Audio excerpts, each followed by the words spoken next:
রবীন্দ্র রচনাবলী নবম খণ্ড দিয়ে চাপা দেওয়া সুইসাইড নোট।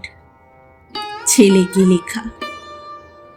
লিখে হাতে ব্লেড নিয়ে বাথরুমে ঢুকেছিলেন মাস্টার মশাই।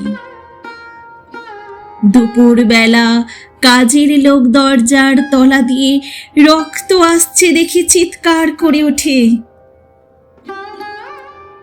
ছেলেকে লেখা এই তার প্রথম এবং শেষ চিঠি। অরণি, আমি বিশ্বাস করি সন্তান পবিত্র জলের মতো। যদিও তোমার সঙ্গে আমার সম্পর্ক ভালো নয়, তবু তোমাকেই লিখে রেখে যাই। গত 2 বছর তোমার মায়ের চিকিৎসা বাবদ আমার যত সামান্য সঞ্চয় আপাতত নিঃশেষিত। চিকিৎসার ব্যয়ভার আমি আর নিতে পারছিলাম না। জীবনে তোমার টাকা ছুঁইনি, মরেও ছোব না।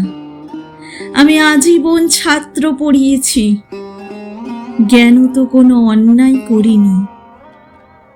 গত মাসে আমার স্কুলে এক অভিভাবক এসে ঝুলোঝুলি করেন তার ছেলেকে নেবার জন্য। আমি প্রথম দিন ফিরিয়ে দিই, দ্বিতীয় দিন ফিরিয়ে দিই, তৃতীয় দিন পারিনি।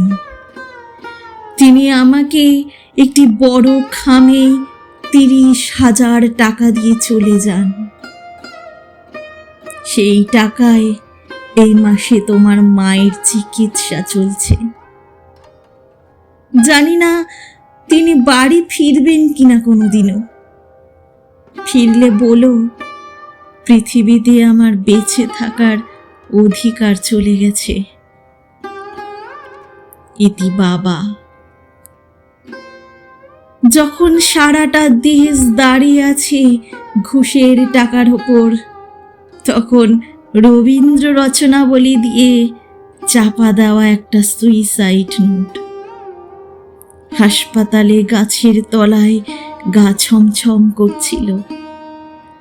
এগিয়ে গেলাম সাদা কাপড়ে ঢাকা মাস্টার মশাইয়ের দিকে, একটু বেরিয়ে থাকা পা দুটোর দিকে। ওই একটু বেরিয়ে থাকা পা দুটি যেন ভারতবর্ষের শেষ মাটি।